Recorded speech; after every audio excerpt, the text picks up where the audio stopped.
Bismillahirrahmanirrahim. Fa ini sami'tu Rasulullah sallallahu alaihi wasallam yaqul yunsabu li ta'ifatin minan nas karasiyu hawlal arsy. Yunsabu diangkat atau diciptakan digawe li ta'ifatin kedhe sekelompok minan nasi sanging manusa.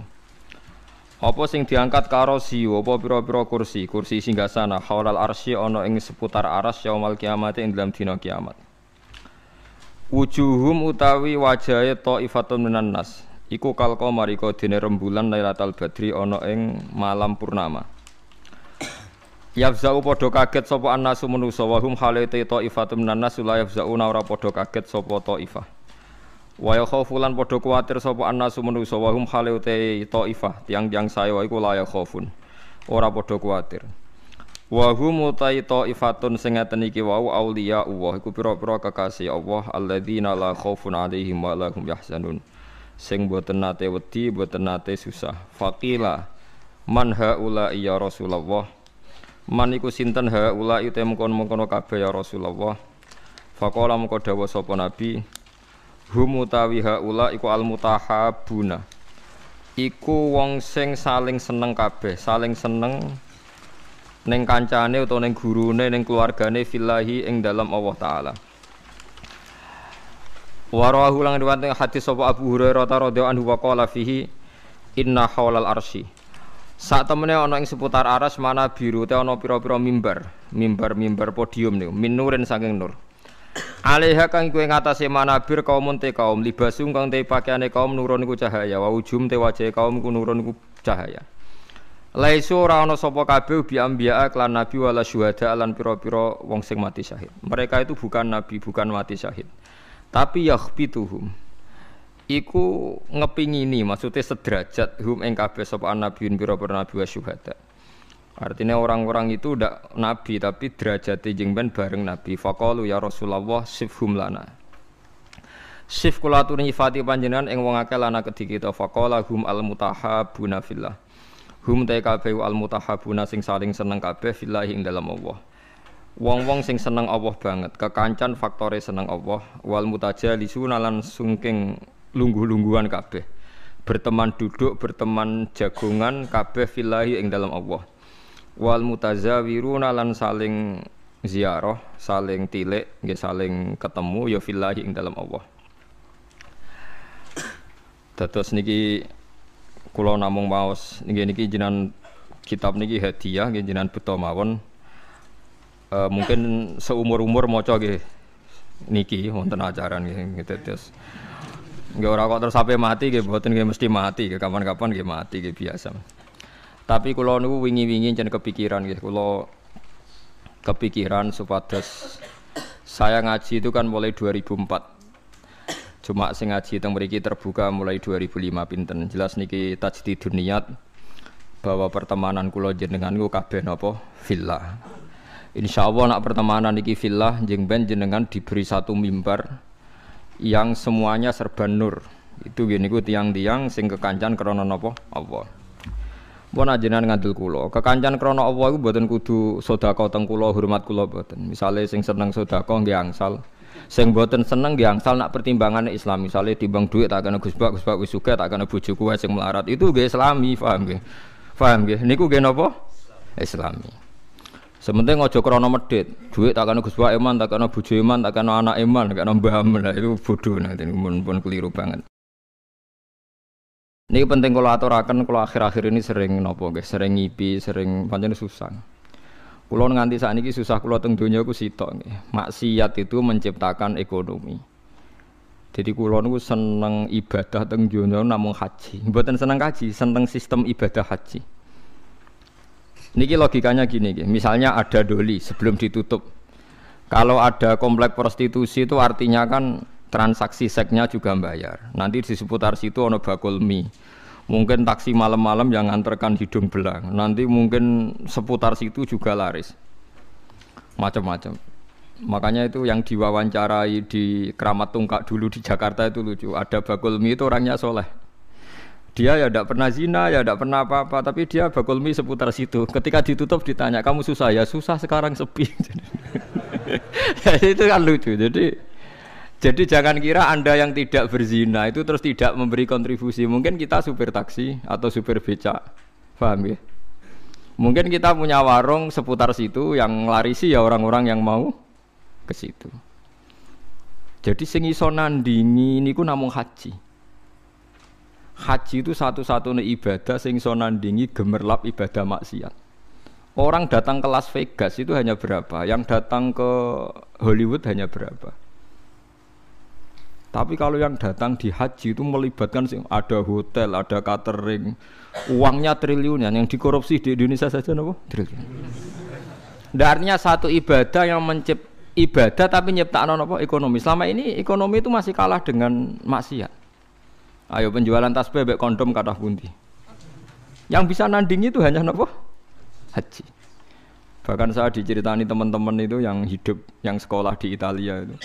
Vatikan itu paling susah itu mikir haji karena kota suci Roma itu tidak serame napa? Ka'bah. Sama padahal agama Kristen itu lebih banyak.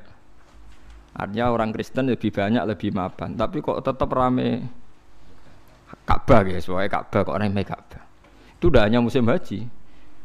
Misa yang suci di Vatikan saja masih rame umroh. Enggak usah ditandingi haji, baru dengan umroh aja enggak bisa. Bahkan penerbang-penerbang dari Inggris dari mana-mana itu enggak bisa membayangkan kalau di dunia ini tidak musim haji. Karena surplusnya para pebisnis pesawat itu ya pas musim apa? Haji. Itu kan banyak tuh yang pesawat dari Perancis ke Inggris terus dikelapi Garuda, dipiloti Perancis berangkat. Tapi tetap supirnya saking putih Perancis. Lalu sadaqallahul azim ketika Allah dawuh ja'alallahul ka'batal baital haram qiyamal linnas. Allah mboten dawuh qiyamal lil mukminin tapi qiyamal linnas. Jadi Ka'bah itu akan diciptakan Allah sebagai qiyamal linnas, saka gurune manusa. Karena sekarang sistem perdagangan di dunia itu termasuk faktori hidup itu karena musim haji dan apa? Umrah. Lalu itu kita harus syukur. Ada ibadah sing ngasilno apa? Duit. Karena banyak maksiat yang sudah menghasilkan apa? Duit. Jadi kula suwun jenengan seneng kula seneng jenengan kabeh menapa fillah. Fillah iku pokoke kabeh perhitungane faktor Allah Subhanahu wa taala. Niki sing terakhir kula tutup ngangge ilmu akidah nggih. Masalah niki mawon. Nomor kalih itu hanya ulama yang tahu kenapa kita mencintai Allah. Dan ini saya tidak bikin-bikin. Saya berkali-kali belajar kitab kados Bukhari, Muslim, mulai hadis sahih sampai sing dhaif, sampai setengah maudhu, sampai hadis enggak jelas mbah maudhu apa sahih. Tapi kata Imam Ghazali ngendikan begini dan saya percaya karena ini real nyata. Wa a'dhamu sampai saya hafal karena makalah ini dikutip Abu Hasan Asyadili. Semua ulama mengutip makalah ini. Wa a'dhamu ulumil Qur'an fi asma'ihi ta'ala. Jadi saka guru ilmune Quran namung setunggal ketika mensifati Allah saja, ada katanya saja. Lainnya itu karena menjelaskan manusia. Misalnya begini, ini contoh gitu, terutama kanca-kanca sing hafal Quran. Misalnya Allah hanya dawuh datar gitu. Wa huwallazi yuhyi wa yumit. Wa huwa ta Allah wa allazi dzat yuhyi kang maringi urip sapa Allah, wa yumitu lan maringi mati sapa Allah. Wa huwallazi yuhyi wa yumit. Itu kalau orang-orang alim yang baca itu nangis. Nangisnya begini. Ketika sudah ada manusia begini, ada Mustafa, ono Ruhin, ono manusia-manusia ngeten iki. Terus kita akan bilang, manusia iku iso urip nak nganggo jantung, nganggo paru-paru. Manusia iku iso urip nak uteke gak remek, gak diklindes truk. Nak jantungnya oke, itu benar. Karena sudah kadung jadi begini. Tapi ini ilmu yang ditopang adat karena manusia ya sudah begini maka hidupnya butuh jantung, butuh paru-paru. Tapi itu ilmu kesekian. Hakikate iku ra ilmu iku hakikate ra ilmu. Yang kita lihat manusia urip iku butuh jantung, butuh paru-paru. Itu udah ilmu. Itu yang kita ketahui. Paham nggih? Tapi nak hakikate ilmu namung setunggal. Allahu la ilaha illa huwal hayyul qayyum. Ya Allah iku sing dadi ilmu. Artinya ngene, ketika Allah gawe manusa saka pasir. Ora ana jantunge, ora ana paru-parune, ora ana unsur kehidupane. Pertama manusia diciptakan dari apa? Tanah kan? Tanah itu tidak ada jantungnya, tidak ada paru-parunya, tidak ada unsur kehidupannya. Tapi Allah bisa. Wa huwallazi yuhyi. Karena Allah memang bisa menghidupkan. Nah, pentingnya ilmu ini penting nanti setelah kita mati jadi tanah. Kita tidak pernah janggal bagaimana Allah cara menghidupkan, karena kita mensifati Allah bisa menghidupkan zaman kita berupa tanah. Maka Allah akan mudah lagi setelah kita jadi tanah, Allah ya akan mampu menghidupkan lagi. Lah kita ini dididik orang kafir atau orang sekuler untuk percaya paru-paru jantung, terus percayane kenemen rendah. Suwe wong Islam diam-diam ya melok mamang pisan. Mosok wis mati suwi-suwi tangin neh carane piye lha iku musibah. Napa iku napa musibah.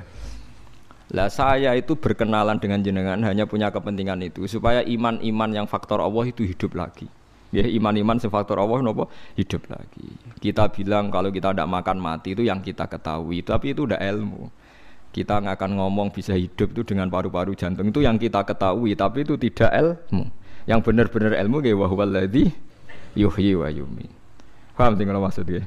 Lah itu pentingnya kenal ulama. Lah kalau kamu begitu berarti benar-benar mencintai Allah, karena Allah kamu zat yang super, yang luar biasa. Nah tapi nak nyifati Allah kaya wong awam, carane urip piye tanpa jantung? Padha karo kene nakoki pangeran. Ndak iso tenan Gusti jenengan kula urip tanpa napa? Pangeran mbok takoki ngono itu kan. Lah itu termasuk al-mutahabbina fillah, orang yang mencintai ulama karena ulama lah yang bisa memuji Tuhan. Lane tiang Yahudi, tiang Nasrani dikritik Allah wa ma qadaruwa haqqa qadri. Mereka tidak bisa menghormati Allah dengan sepenuh-penuhnya sifat Allah. Karena mereka sering mengukur kekuasaan Allah ambek yang mereka lihat. Nggih, ambek yang mereka napa? Lihat. Mulane gejolkane Quran anggo jelek wong Yahudi. Orang Yahudi itu meyakini Isa itu anak zina karena Maryam tanpa bapak kok punya anak, berarti anak napa? Zina. Terus dari pangeran anggota wong Yahudi jarene cerdas pikir kok. Cara pangeran yo gampang. Inna masalah Isa inta wahi kama salina Adam. Nak Isa iku mokal mergo tanpa bapak, kudune wong Yahudi luwih ingkar anane Adam. Adam malah tanpa bapak, tanpa ibu. Lah ya iku pentingnya ngaji. Ngaji ku sono pembanding. Dadi kowe nak dewa-dewakno yang Anda ketahui, Anda akan jadi kafir. Meskipun gak kafir yang terang-terangan tapi kafir diam-diam perkarane meragukan kekuasaane napa Allah. Dadi mulane kula niku kan delok wong nggih bingung. Aku nak ra umume wong jare ra pinter, nak kaya umume wong dadi setengah kafir. Ya memang repot jadi ulama tapi harus berani ngomong. Nah, itu tadi makanya Imam Ghazali bilang Quran ilmu tertinggi itu ketika hanya nyifati Allah. Kata wa huwallazi yuhyi wa yumiit. Allah bisa menghidupkan tanpa syarat. Wa yumiit ya tanpa syarat. Jadi ya begitu. Misalnya begini bedanya ya. Saya bisa hidup kan karena makan, karena minum. Tapi orang Islam disuruh yakin ada makhluk Allah di sana yang kita tidak tahu, namanya malaikat. Itu hidupnya jutaan tahun tanpa makan, tanpa minum. Itu kalau ulama langsung tahu. Kita dengan malaikat tidak ada bedanya. Artinya kalau Allah bikin Jibril butuh makan ya bisa. Kita dijadikan kayak malaikat tanpa makan, ya bisa. Karena ujung-ujungnya keputusan tertinggi. Malaikat rah butuh mangan ngono iku ya ora krana saktine malaikat tapi krana kersane Allah. Kita digawe lemah ngene iki ya ora krana kita lemah ya mergo kersane Allah. Itu disebut napa wa huwallazi yuhyi wa yumiit.